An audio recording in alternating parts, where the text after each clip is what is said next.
Qué bueno que tenemos nosotros desde aquí el privilegio de contar con cada uno de ustedes que están ahí. Un domingo más, juntos como iglesia, alabando y glorificando el nombre de nuestro Señor. Antes de leer, nosotros vamos a leer en el libro de Jueces. Si tú tienes tu Biblia, búscalo en tu Biblia, en el Antiguo Testamento, el libro de Jueces. Luego, después de Josué, ahí en la vuelta de la esquina. Pero antes, yo quiero orar con ustedes. Sabemos que la nación está de luto por las cosas que han pasado en el país en estos últimos días. Y sobre todo por la muerte de George Floyd, que ha movido el corazón de muchas personas de los que vivimos aquí en los Estados Unidos. Una situación triste que produce cierta rabia en el corazón de mucha gente, impotencia de no poder hacer nada, sobre todo cuando uno ve los videos, la fotografía. Yo sé cómo tú te sientes, yo entiendo muy bien cómo tú te sientes. A mí me gustaría de animar a algunos de ustedes que pudieran ver el video que grabó Pastor Jimmy acerca de eso y la posición de Family Church acerca de esa situación.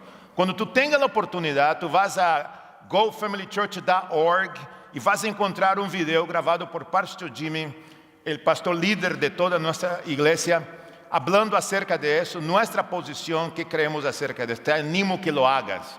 Pero vamos a orar y vamos a colocar ese tiempo en las manos del Señor.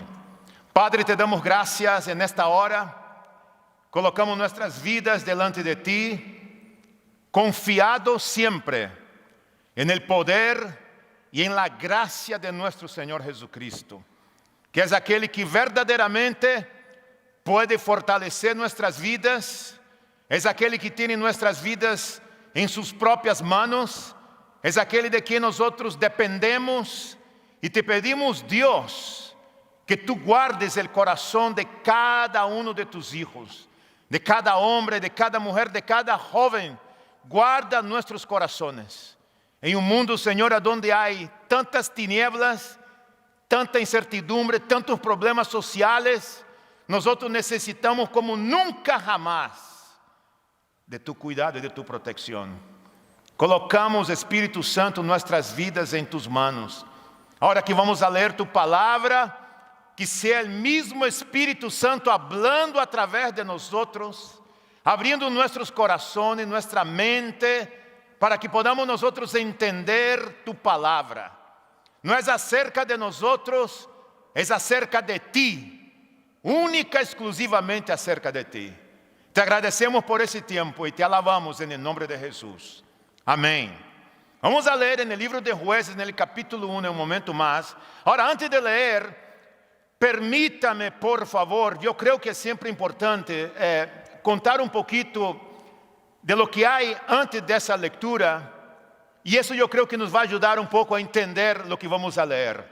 Cuando vamos a leer el libro de Jueces, tenemos que entender un poco la historia del pueblo de Israel, que estuvo en el cautiverio en el Egipto. ¿Te acuerdas cuando Dios levantó a Moisés para sacar a su pueblo del Egipto? Y cuando lo hizo, Dios había prometido a Moisés y a todo el pueblo una tierra, la famosa tierra prometida. Moisés saca el pueblo del Egipto y empieza a caminar en el desierto. Por causa de la desobediencia del pueblo, ustedes conocen la historia, el pueblo estuvo dando vueltas por años en el desierto. Pero Dios iba a cumplir con su promesa, porque Él es Dios y Él cumple con su promesa. Pero Moisés muere, no llega a la tierra prometida. Y Dios levanta a un otro líder llamado Josué, era el ayudante de Moisés.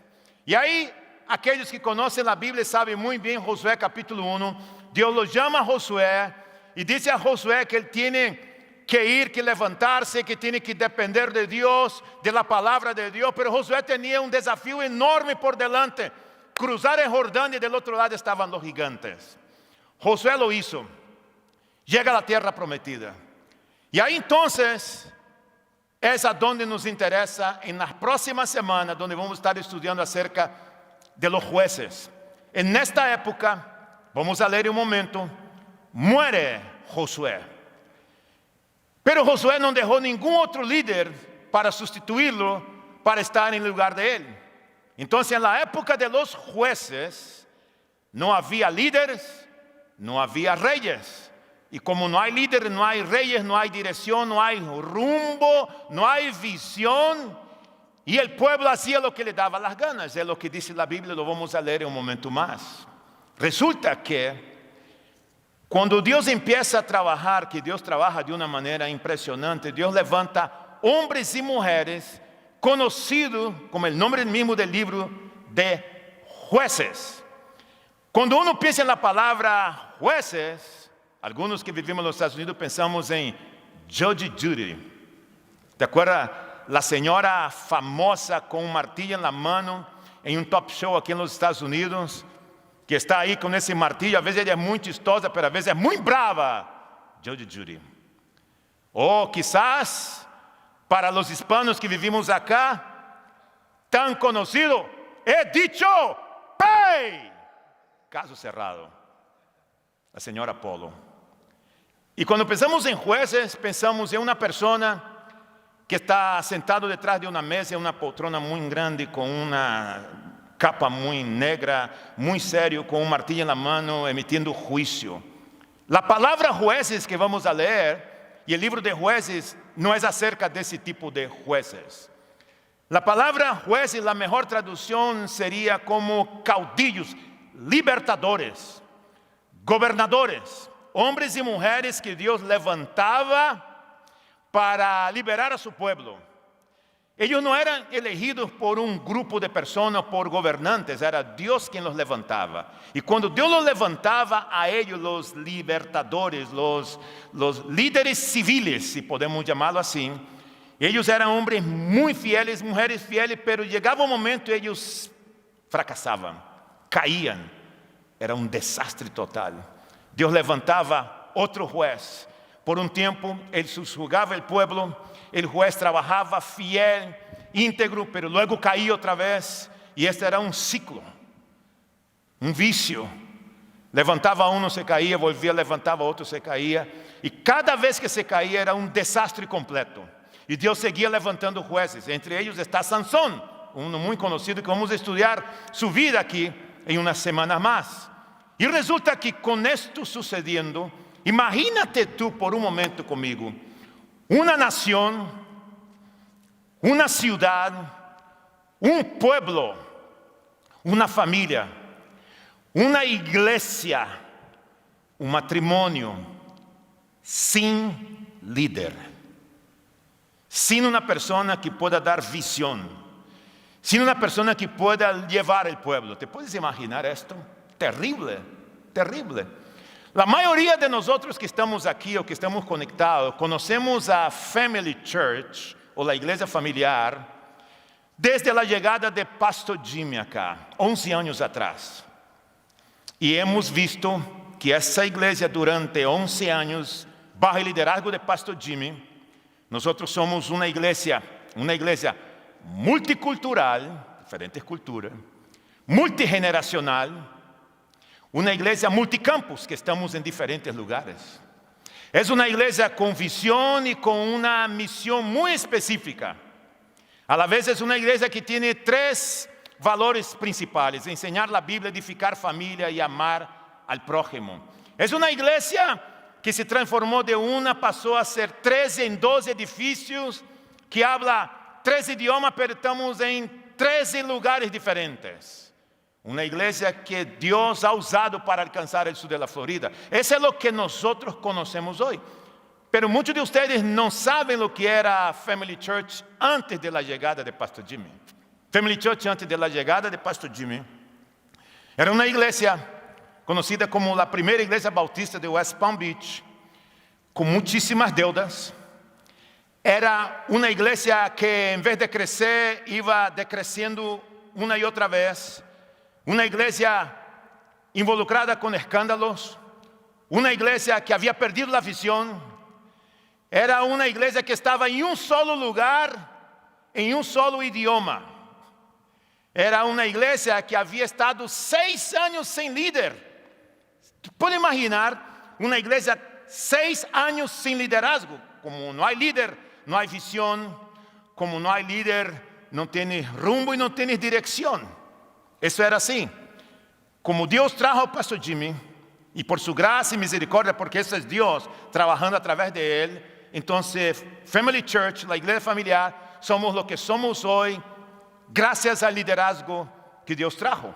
Porque cuando hay liderazgo, todo cambia.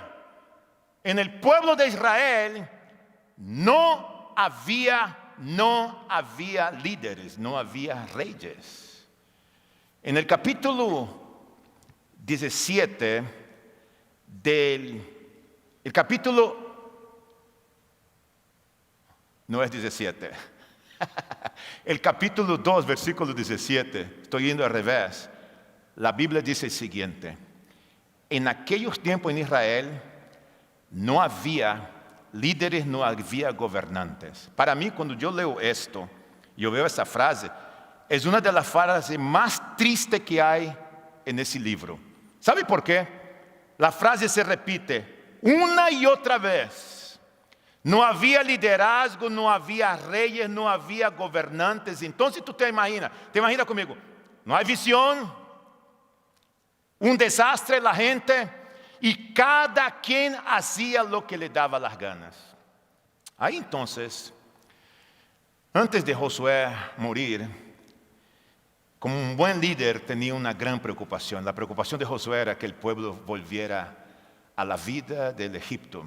Tú conoces a un creyente que fue rescatado por Dios, fue liberado de las drogas, Dios lo sacó de lo más profundo del pecado, vino a conocer al Señor, empieza a conocer a Dios, pero de pronto decide volver a Egipto.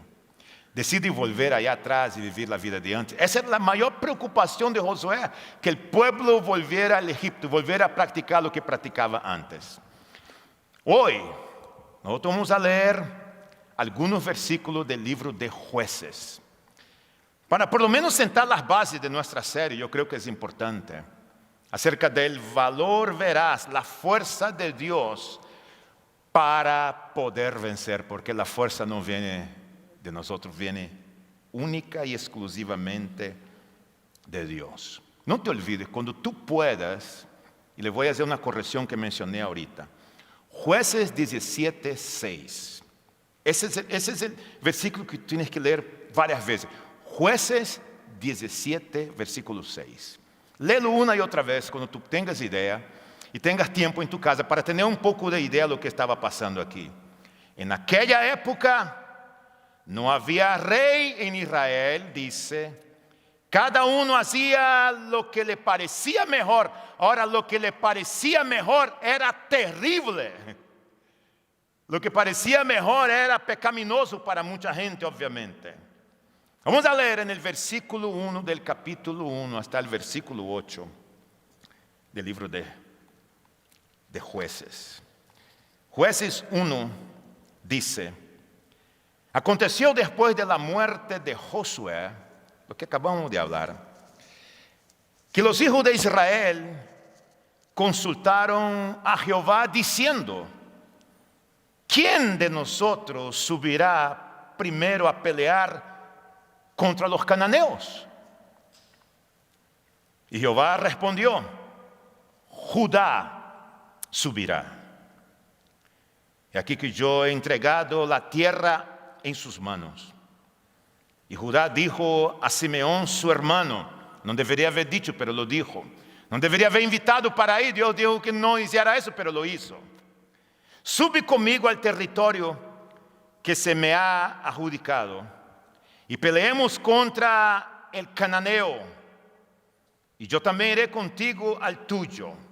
Y Simeón fue con él y subió Judá, y Jehová entregó en sus manos a cananeo y al fariseo. Y hirieron de ellos el Besek a 10,000 hombres. Ahora, si tú sigues leyendo el capítulo 1, tú vas a encontrar en el capítulo 1 lo que Dios había dicho que el pueblo debería de hacer, y el pueblo hizo completamente al revés de lo que Dios había dicho que ellos hicieran. Y tú vas a leer el capítulo 2, tú vas a seguir leyendo que Deus havia dito o que eles deveriam de fazer, e eles fizeram completamente ao revés.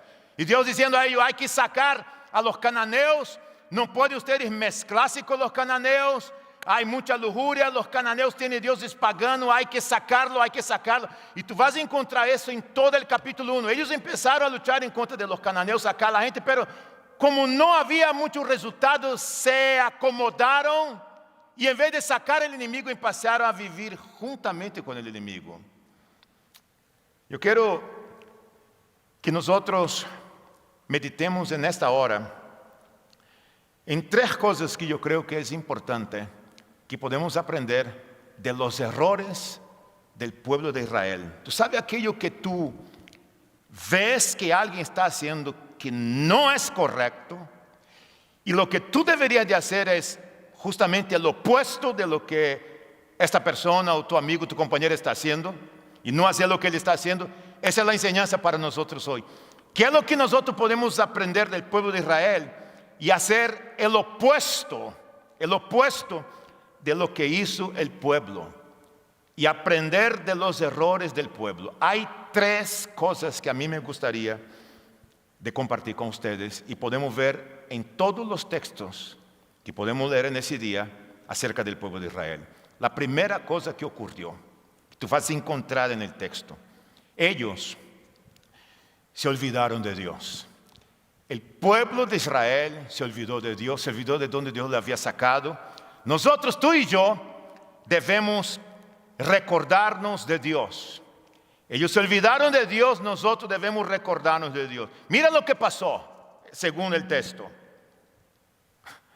Cuando el libro empieza, que es interesante el libro empieza mirando hacia atrás. Josué, la muerte de Josué. Es mirando más allá, porque Dios quería que ellos nunca se olvidaran de donde ellos salieron. Empieza hablando de la muerte de Josué. Pero Josué a punto de morir, estaba preocupado. Si tú lees todos los demás capítulos, tú vas a entender el corazón de Josué angustiado, preocupado con el pueblo. Está muriendo y sabe que el pueblo puede volver a la misma práctica de antes cuando estaba en el Egipto. Y él estaba diciendo, abandonen sus dioses, abandonen a Baal, vuélvanse a Dios, adore únicamente a Jehová, no se mezclen con ellos, desháganse de todo lo que contamina la vida de ustedes, no vuelvan atrás, no se olviden de Dios, pero se olvidaron de Dios. Cuando tú lees la historia de Josué y de Moisés, tú vas a encontrar en la Biblia, que es lo lindo de la Biblia, cuando había un líder, el líder guiaba al pueblo a buscar a Dios.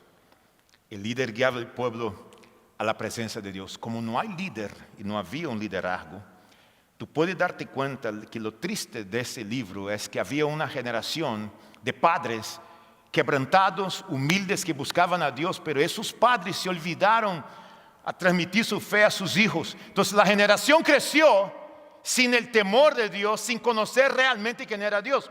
Fíjate lo que dice Josué capítulo 2, versículo 10. Les voy a leer. Y toda aquella generación también fue reunida y sus padres, escucha lo que dice. Y se levantó después de ellos otra generación que no conocía a Jehová. Otra generación que no conocía a Jehová, ni la obra que él había hecho por Israel. Eso es como decir que tú, mamá, papá que me ve, tú eres un creyente, que tú amas a Dios, que tú lees la Biblia, pero no transmite la Biblia, los principios, ni tu fe a tus hijos. No lo transmite a ellos. Ellos crecen sin saber absolutamente nada acerca de una relación con Dios. Quizás no los lleva a la iglesia y no tienes interés en que ellos crezcan en esto. Entonces, tú tienes tu relación, tú creces, pero nunca pudiste transmitir tu fe, tu conocimiento, tu pasión por Dios a tus hijos. Esa generación creció. Ahora, yo creo que ellos, esos niños, escucharon y vieron algo de lo que Dios hacía. Aunque era una generación completamente desconectada de acuerdo a lo que dice el texto. No creo que se trata de que ellos perdieron la memoria No creo que se trata de esto. Yo creo que esa generación deliberadamente no le interesaba y no le importaba las cosas de Dios. No le interesaba y no le importaba las cosas de Dios. En otras palabras, ellos habían olvidado el evangelio que les había sacado de la esclavitud. Eso es lo que está pasando aquí. Eso me hace recordar cuando yo estaba en Tucson, Arizona. Vivimos ahí por casi 8 años. En aquel entonces estaba en el college, tomando una clase. Y estaba tomando una clase con un profesor que enseñaba la política y ciencia y religión en el mundo musulmán. Y era interesante que en esa clase el 80% de los estudiantes eran musulmanes en el pleno college de Tucson, Arizona. Y cuando yo entraba a la clase todos los días, varios de los musulmanes, de los muchachos árabes que estaban ahí, hablaban conmigo en árabe. ¿Será que yo tengo cara de árabe? Es más, me han dicho que sí por la nariz. Pero bueno, me hablaba en árabe. Y claro, yo no sé nada. Y ellos creían que yo era un árabe que no quería hablar mi lengua. Imagínate tú. Entonces el maestro enseñaba todo acerca del Islam en la clase. Nunca me voy a olvidar. Era un creyente, yo estaba ahí. Él enseñaba todo acerca del Islam. Y como tú no puedes entrar en argumento, tú estás ahí aprendiendo.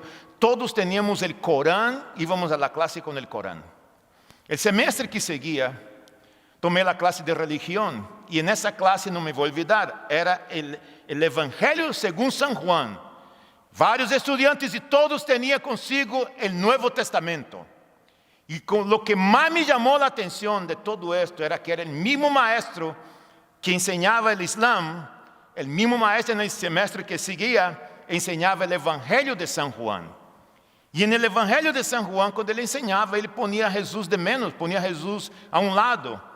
Él ponía en tela de juicio lo que él tenía en su mano, que era la Biblia.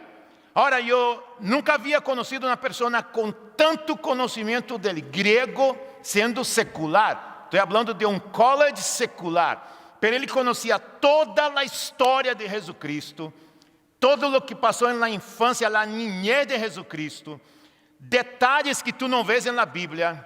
Hablava de vez em quando palavras em grego de aquele entonces. E é tão incrível que ele a la vez sabia muitíssimo del mundo islâmico. E o que mais me impressionava de todo era o conhecimento que ele tinha. É decir, esse homem sabia muchísimo acerca de Deus, sabia muchísimo acerca de Jesucristo, pero não lo conhecia personalmente. Porque há uma grande diferença entre saber sobre e conhecer a alguém. Ele conhecia, pero nunca tuvo una relación personal con Cristo. Tenía todo el conocimiento técnico. Tú sabes, aquella persona que tiene todo el conocimiento quizás de Dios, de la religión en su mente, pero ese conocimiento nunca llega aquí. Parece que de aquí hasta el corazón es un tramo muchísimo largo. Tiene la cabeza llena del conocimiento, pero nunca tuvo una relación personal con Jesucristo. É muito diferente saber acerca de alguém e conhecer a esta persona. E isto era justamente o que estava passando com essa geração, e eu creio que é o que está passando com muita gente hoje. Há muita gente que sabe acerca de Deus, porque tu pones a palavra Deus no Google e puedes ler acerca de Ele, ter informação acerca de Ele, mas uma coisa é ter uma relação com Ele. Ter uma relação com Ele. O povo de Israel se olvidaron de su Dios. Tú y yo tenemos que recordarnos de Él, pero necesitamos estrechar nuestra relación con nuestro Padre. La segunda cosa que vemos aquí, y el segundo error que cometió el pueblo, es que ellos temían a sus enemigos. Tenían miedo de sus enemigos. Nosotros tenemos que aprender y debemos confiar en Dios. Debemos confiar en Dios. Dios le había dicho, le había dado a ellos todas las instrucciones, lo que ellos deberían de hacer, cómo enfrentar a sus enemigos. Ahora, lo que más me llama la atención era la excusa que había para no hacer esto. Si tú lees el libro de Jueces, tú vas a encontrar la excusa para enfrentar a sus enemigos. Versículo 19. Mejor Jueces 1:9, escucha lo que dice.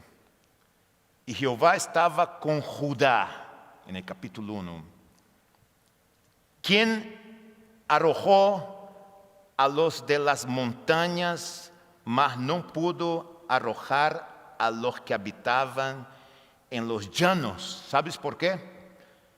Porque ellos tenían carros herrados, es decir, carros de hierro, como carro de acero, como tanque sería hoy día. Como que ellos tenían el mejor ejército y nosotros no podíamos hacer absolutamente nada. Tú dices, Pastor da Silva, eso no es una excusa, es una grande excusa. Es una tremenda excusa. Porque cuando tú lees la palabra, tú vas a entender que el Señor Dios te está diciendo que yo estoy contigo, yo voy a cuidar de ti. Tú tienes que sacar a los cananeos de aquí, tú tienes que sacar a los extranjeros de aquí, tú tienes que sacar a los otros pueblos de aquí. Mi presencia está contigo, mi poder está contigo. Entonces el enemigo grande, gigante, con carro de hierro, no podemos. Esa es la grande excusa. Escuchaba otro día de un gran predicador que dijo, no dejes que el tamaño de tu problema sea más grande que tu Dios. No dejes que el tamaño de tu problema sea más grande que tu Dios. ¿Sabe lo que él dice acerca de ese texto? Él dice que ellos tenían más fe en la habilidad del enemigo que en la habilidad de Dios. Tenían más fe en la habilidad del enemigo que en la habilidad de Dios. Y él añade esto, que les voy a leer. No es nuestra falta de fuerza lo que nos impide disfrutar de las bendiciones de Dios o adorar a Dios. Es nuestra falta de fe en la fuerza de Dios. Nuestra falta de fe en la fuerza de Dios. Toda desobediencia trae un desastre. Trae un desastre, produce un desastre. Solo necesitas leer Jueces 2, del 1 al 5 en tu casa. Y tú vas a entender lo que te estoy diciendo. La situación del pueblo de Israel sería como decir algo parecido. Pero Dios, yo hice lo que pude. Yo usé lo que tú me diste. No pudimos vencerlos. Yo peleé. Pero no pasó absolutamente nada. Y cuando tú notas los textos de las Sagradas Escrituras, a donde Dios está únicamente diciéndote a ti, a mí, a ese tu servidor, solo necesitas confiar. Este mismo autor dice que lo que no lograste conquistar, lo que tú no lograste conquistar, te conquistará. Lo que tú no logras conquistar, te va a conquistar. Y escucha lo que él dice más. ¿Qué área de nuestras vidas, de la tuya y de la mía, las áreas de nuestras vidas, actualmente, el día de hoy, nosotros tenemos que dejar que Dios verdaderamente conquiste estas áreas de nuestra vida? Y algunas áreas de esta vida, de la vida de muchos de ustedes que están ahí, de nosotros que estamos acá, son áreas muy personales, muy íntimas, áreas que nosotros somos los únicos que conocemos. Yo creo que Dios tiene que conquistar muchas áreas que están dentro de nuestro corazón, que nosotros no hemos peleado de la manera como deberíamos de pelear y luchar de la manera como deberíamos de luchar. La lujuria, para muchos el miedo, las adicciones, las áreas del pasado que nos mantienen prisioneros, los vicios que hemos dicho, he intentado, he hecho mi mejor, pero no he podido conquistar, no he podido sacar eso de mi vida. Como que el Dios que está en mí no es suficientemente poderoso para hacer algo en mi vida. Eso es lo que está enseñando la palabra del Señor. Aquí eso es lo que está enseñando Dios a su pueblo, al pueblo de Israel, sin líder, sin gobernantes, sin reyes, y cada quien hacía lo que le daba la gana. Por último, déjame decirte algo. El pueblo de Israel, ellos empezaron a adorar a un Dios equivocado. Antes adoraban a Jehová y empezaron a adorar a otros dioses. Tú y yo debemos adorar solamente, únicamente a nuestro Dios. Porque de acuerdo a la palabra de Dios, Dios no comparte con nadie su gloria. Y el Dios de la Biblia es un Dios celoso. Es un Dios celoso. Josué capítulo 2. Del versículo 11 al 4. Tú no lo tienes para leer en la pantalla, pero yo quiero que tú escribas ahí en tu papelito si puedes. Y quiero que lo leas después. Josué capítulo 2. Del versículo 11 al 4. Después los hijos de Israel hicieron lo malo delante de los ojos de Jehová y sirvieron a los Baales. Baal era el Dios que reinaba aquí. Un Dios que demandaba sacrificio de niños, lujuria, prostitución, templo sagrado de prostitutas. El pueblo de Dios que antes adoraba a Jehová, empezaron a adorar a los Baales, dice. Dejaron a Jehová, el Dios de sus padres, el Dios de Moisés, de Isaac, de Jacob, el Dios de Josué, abandonaron el Dios de sus padres y empezaron a adorar a los Baales. El Dios que los había sacado de la tierra del Egipto. Y fueron tras a otros dioses. Los dioses de los pueblos que estaban en sus alrededores, en los cuales adoraron. Y ellos provocaron con eso la ira de Jehová, la ira a Jehová. Dejaron a Jehová y adoraron a Baal y a Astarot, que es la versión femenina para Baal. El versículo 14 dice, y se encendió contra Israel el furor de Jehová, el cual los entregó en las manos de sus robadores que los despojaron y los vendió en manos de sus enemigos, de alrededor de que no pudieron ya hacer frente a sus propios enemigos, porque simple y sencillamente dejaron al Dios verdadero para adorar a otros dioses. Eso es como decir algo parecido a esto. De la libertad te fuiste a la esclavitud. De donde Dios te había hecho libre, ahora voluntariamente volviste a la esclavitud. Es como abandonar a Dios y seguir a otros dioses.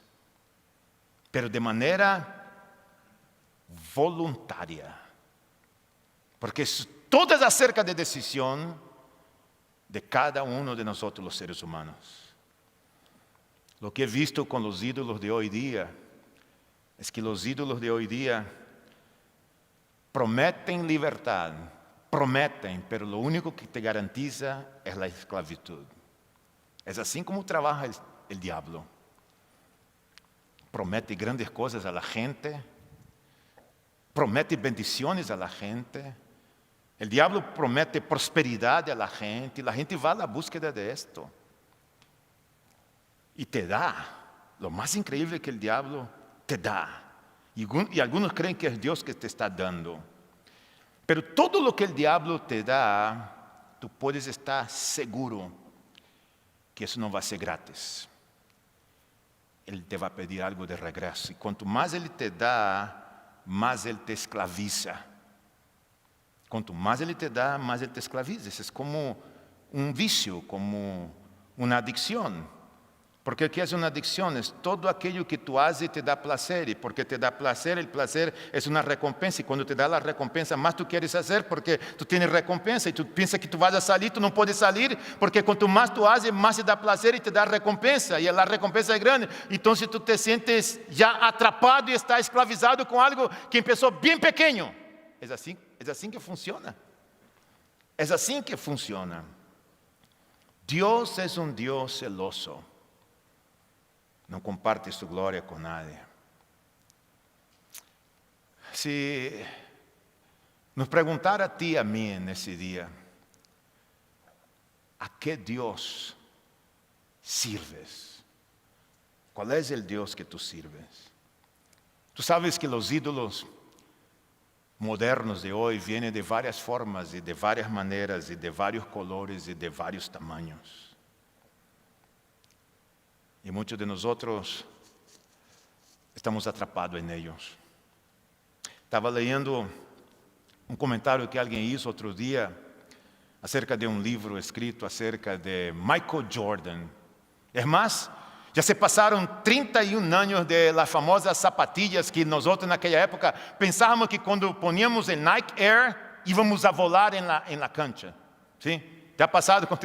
Yo me acuerdo que como que Nike Air cuando salió en mi época, aunque yo no jugaba básquet, pero peleaba por uno y veía que los niños se desesperaban. Todos querían Nike Air de Michael Jordan. Ya son 31 años que han pasado eso.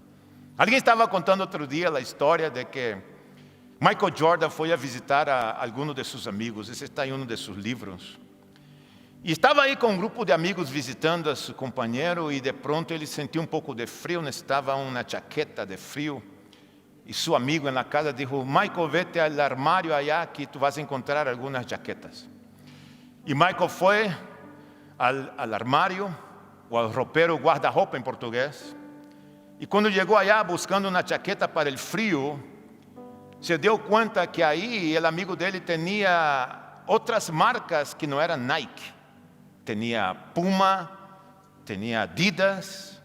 Y Mike viendo aquel, dice la historia verídica, real, que él tomó todo lo que estaba ahí, que no era Nike, que era Puma, Adidas y otras marcas, lo llevó a donde estaban los amigos reunidos y cuestionó a su compañero por qué él no tiene únicamente Nike.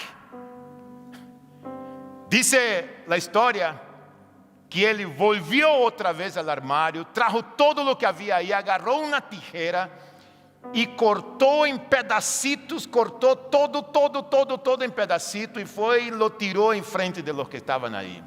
Y dijo, llame a mi agente y digan a él que reemplace todo esto con Nike. Era su compromiso con Nike. Parece una actitud muy exagerada de Michael Jordan, ¿verdad? Yo estaba pensando cuando escuché esa historia y leí esto, que es justamente esto lo que Dios quiere que nosotros hagamos con las cosas que están en el armario de nuestro corazón. Hay muchas cosas que están en el armario de nuestro corazón que necesitan ser sacados y necesitamos crear y tener solamente espacio para un solo Dios. Porque Dios no puede compartir su gloria con otros. Si tú tuvieras la oportunidad de tomar un momento conmigo ahora mismo, ahí donde tú estás, y pudieras mirar hacia dentro de tu corazón, una pequeña reflexión y pensar, ¿cuáles son las cosas que están guardadas en el armario de mi corazón que necesito yo sacarla y tirar al bote de basura? ¿Qué sería? Si tú tomaras por lo menos un pedacito de papel y si tú empezaras a escribir esto, ¿qué es lo que tú encontrarías? ¿Tú sabes lo que yo te digo que muchas personas encontrarían? Que están guardadas en el armario de su corazón y que esas cosas están tomando el lugar de Dios en sus vidas. Porque un ídolo no es nada más y nada menos todo aquello que es más importante para ti, a donde tú inviertes más tiempo y tú no puedes vivir sin él. Es un objeto, es una persona. Para muchos es la ansiedad que está guardada en el corazón y que necesita ser sacada y tirada del bote de basura. Para otras personas es el vicio y tú sabes cuál es. Para otros es la seguridad en alguien o en algo. Aquellas personas que están seguras y ponen su fe únicamente en lo que tiene. Y ese es su ídolo, ese es su Dios. Hay aquellos que su seguridad está puesta en sus habilidades y cree que sus habilidades es lo más importante para él. Muchos en su propia soltería o en la soledad. Un ídolo es todo aquello que ocupa el lugar de Dios en mi vida. Hay un Dios que liberta, pero hay varios dioses que esclavizan. Hay un Dios y un verdadero libertador. Mientras los jueces se levantaban y caía y venía otro, 12 jueces en un periodo de 350 años. Dios envió el verdadero libertador, Cristo Jesús, que vino a este mundo en forma de hombre para liberarnos, para sacar todo aquello que está en el armario de tu corazón y para tener Él morada en tu corazón y para darte a ti vida y vida en abundancia. Solo necesitas tomar la decisión de decir: Dios, tú eres el número uno en mi vida. No se trata de ninguna religión ni de ningún dogma, se trata del libertador llamado Jesucristo. No permitas que nadie y que nada tenga morada en tu corazón, sino Cristo Jesús, el que te quiere libertar, el que te quiere llevar a ti a otro nivel en tu vida. Yo quiero tomar un tiempo ahí donde tú estás y orar contigo. O tú vamos a orar. Nuestra banda va a cantar una otra canción. Pero toma eso como un tiempo para ti. Un tiempo para ti. Jamás te olvides de dónde te sacó Dios. Jamás te olvides. No pretendas volver al Egipto. No vuelvas. Sigue caminando adelante, obedeciendo. No tengas miedo, dice la palabra. El Señor está contigo. Y si has estado adorando a un Dios equivocado, yo te invito a que adores el Dios verdadero. Un Dios personal, íntimo, que quiere tener una relación con cada uno de nosotros. Vamos a orar. Padre, gracias te damos. Gracias por tu palabra. Gracias por el libertador Jesucristo, que tomó nuestro lugar en la cruz para darnos vida eterna. Gracias porque tú nos amas y nos aceptas tal como estamos. Gracias porque resucitaste de entre los muertos y estás vivo hoy y nos acepta a cada uno de nosotros. Gracias. Gracias porque tú eres real, tú eres presente. Padre, yo te pido en el nombre de Jesús que tú nos ayudes a nosotros a través de tu Santo Espíritu a mirar hacia el armario de nuestro corazón y ver si hay algo que está ahí adentro que está compitiendo contigo, que está tomando el lugar tuyo en nuestras vidas. Sea lo que sea, Dios, nosotros te pedimos a través de tu Santo Espíritu que tú puedas libertar a cada uno de tus hijos, aquellos que no tienen fuerzas para caminar, aquellos que están pensando en volver al Egipto, a la vieja vida.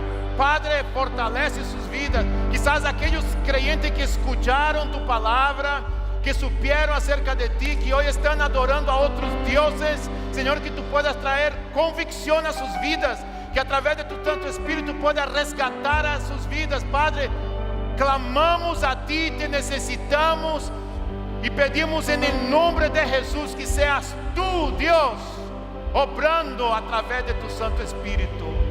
Gracias te damos en el nombre de Jesús. Amén. Vamos a cantarle a Dios, al Dios verdadero.